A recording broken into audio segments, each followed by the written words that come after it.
नमस्कार, education point पर आप सभी का स्वागत है। जैसा कि आप स्क्रीन पर देख रहे हैं, सीईटी परीक्षा नया नियम लागू हो गया है। तो जिसके अंतर्गत जो भी विद्यार्थी ने सीईटी का एग्जाम दिया है तो उनका रिजल्ट भी जारी हो गया है। अब विद्यार्थियों का इंतजार है कि इस जो भी सीईटी के आधार पर जो भर्ती होगी उसमें किस प्रकार विद्यार्थियों को शामिल किया जाएगा। तो संपूर्ण जानकारी इस वीडियो के माध्यम से हम आपको बताने वाले हैं कि सीईटी का क्या रूल्स है, किस प्रकार विद्यार्थियों को अगली भर्ती परीक्षा में शामिल किया जाएगा। तो संपूर्ण जानकारी जानेंगे और सीईटी के आधार पर कौन सी भर्ती की जाएगी, संपूर्ण जानकारी आपको बताने वाला है इस वीडियो के अंतर्गत। और 40% लिया जाएगा या नहीं लिया जाएगा, जिस भी विद्यार्थी के 40% है उसको शामिल किया जाएगा अगली भर्ती में, जो सीईटी के आधार पर भर्ती है उसमें शामिल होगा या नहीं होगा, संपूर्ण जानकारी जानेंगे। और क्या नियमों में बदलाव किया गया है सीईटी को लेकर के, तो संपूर्ण जानकारी जानेंगे इस वीडियो के माध्यम से। तो आप लास्ट तक देखते रहिएगा, संपूर्ण जानकारी आपको मिलने वाली ही सीईटी को लेकर के। तो बात करते हैं सीईटी एग्जाम न्यू रूल्स 2023 के अनुसार। तो राजस्थान सीईटी परीक्षा 2023 जो भी उम्मीदवार शामिल हुए थे, उम्मीदवारों के लिए सबसे बड़ी खबर आ रही है। आपको बता दें कि अभ्यर्थियों को शामिल करने को लेकर बोर्ड की ओर से बड़ी अपडेट मिल रही है। आपको बता दें कि बोर्ड द्वारा 15 उम्मीदवारों को परीक्षा में शामिल करने का फैसला लिया गया है, यानी कि 15 गुना। इस प्रकार से 15 गुना उम्मीदवारों को शामिल किया जाएगा। इसकी पूरी जानकारी आपको बताने वाला है इस वीडियो के अंतर्गत। तो राजस्थान सीईटी परीक्षा में आगे की मुख्य परीक्षा में कितने उम्मीदवारों को शामिल किया जाएगा, इसको लेकर राजस्थान कर्मचारी चयन बोर्ड की और से बड़ी खबर सामने आ रही है। और राजस्थान कर्मचारी चयन बोर्ड द्वारा इसको लेकर अभी एक फार्मूला तय किया गया है। इस फार्मूले के आधार पर मुख्य परीक्षा में उम्मीदवारों को शामिल किया जाएगा, जिसकी न्यूज़ आपने देखी होगी और उसके अनुसार हम यहाँ पर आपको बताने वाले हैं संपूर्ण जानकारी, विस्तृत जानकारी सहित। तो 15 गुना अभ्यर्थियों को शामिल किया जाएगा।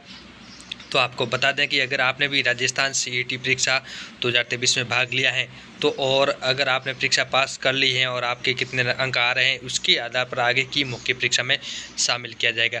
जो भी परीक्षा सीटी के आधार पर होगी उसके अनुसार पहले 15 गुना अभ्यर्थियों को शामिल किया जाएगा और उनमें से जिसके अच्छे अंक आ रहे हैं उनको आगे की परीक्षा में आवेदन करने का मौका दिया जाएगा। जैसे कि आप समझ सकते हैं कि किसी परीक्षा में अगर 2300 पर से सीट हैं और तो उसके 15 गुना उम्मीदवार को आगे की मुख्य परीक्षा में शामिल किया जाएगा। अगर आप 2335 का 15 गुना करते हैं तो 34,875 अभ्यर्थी ही आगे की मुख्य परीक्षा में शामिल हो सकते हैं, क्योंकि 15 गुना इतना ही होता है। इसके अनुसार जितने भी 20 लाख से अधिक उम्मीदवार इस परीक्षा में भाग ले चुके हैं, बाकी के उम्मीदवारों को फिर से सीईटी परीक्षा की तैयारी करनी पड़ेगी। तो बात करते हैं कैटेगरी के अनुसार शामिल होंगे उम्मीदवारों। तो आपको बता दें जितने भी उम्मीदवार किसी भी कैटेगरी से हैं उन सभी उम्मीदवारों को 15 गुना में शामिल किया जाएगा। अगर किसी कैटेगरी में 15 गुना उम्मीदवार होते हैं तो उन सभी उम्मीदवारों को उस कैटेगरी में शामिल करके पूरा 15 गुना का कोटा पूरा किया जाएगा।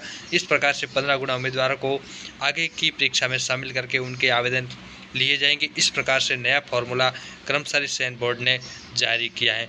तो बात करते हैं राजस्थान कर्मचारी चयन बोर्ड की ओर से बड़ी खबर ये सामने आ रही है कि जितने भी उम्मीदवार हैं उनमें से 15 गुना अभ्यर्थियों को मुख्य परीक्षा में शामिल करके आगे की परीक्षा में शामिल किया जाएगा और 40% वाला फार्मूला नहीं लगाया जाएगा।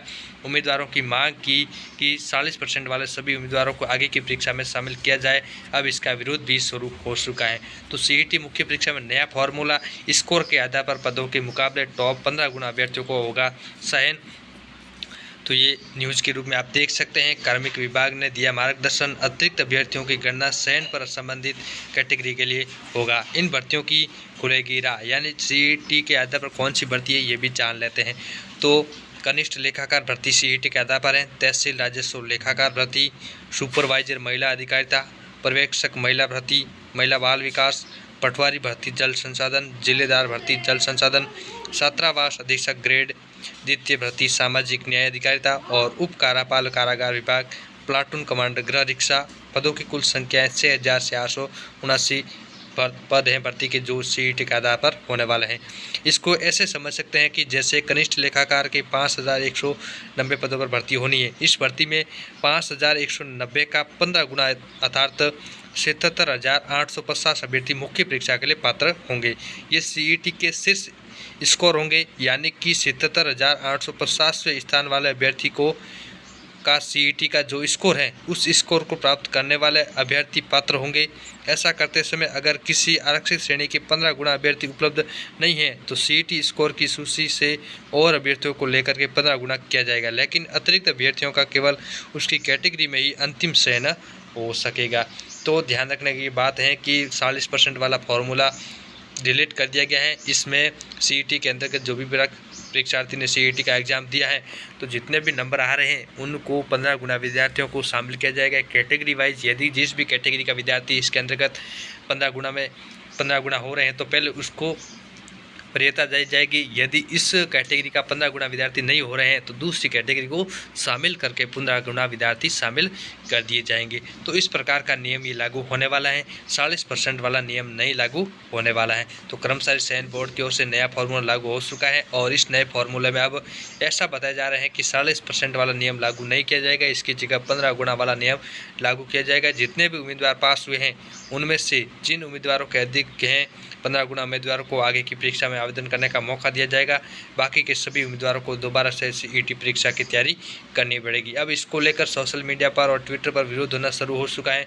सभी उम्मीदवार ये चाहते हैं कि 40% वाला नियम लागू किया जाए, क्योंकि अगर 15 गुना उम्मीदवारों को ही शामिल किया जाएगा तो पीछे बसे 20 लाख में से जो उम्मीदवार हैं वह कहाँ जाएंगे। उनका कहना है कि 1 साल तक फिर से उनका इंतजार कैसे पूरा होगा और हर बार 15 गुना को शामिल किया जाएगा तो इतनी अधिक संख्या में उम्मीदवार पीछे रह जाएंगे। इसलिए बोर्ड को ऐसा नियम नहीं लागू करना चाहिए। तो आज के लिए इतना ही। तब तक के लिए धन्यवाद। जय हिंद। सीईटी के बारे में संपूर्ण जानकारी और कोई भी आपको डाउट लगे तो आप कमेंट करके ज़रूर बताएं। धन्यवाद।